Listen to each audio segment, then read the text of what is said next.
I want you to tell me about the word order in a sentence. Atsimeni, kas yra word order? Word yra žodis. Order yra tvarka. Kas gaunasi? Word order. Žodžių tvarka. Šaunuolė, žodžių tvarka. In a sentence.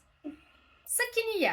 Mes tiesiog sakome, kad anglų kalba visa yra labai struktūruota. Taip? Ir kad kiekvienas žodis sakinyje, jis turi savo vietą. Ir mes, kai mokomės kalbėti angliškai, mes mokomės tą gramatiką, ne tik tai žinai, kaip tas formas padaryti, kaip ten vartoti tas formas, bet mes turime suprasti, kaip žodžiai iš vis susijungia vieni su kitais, ne?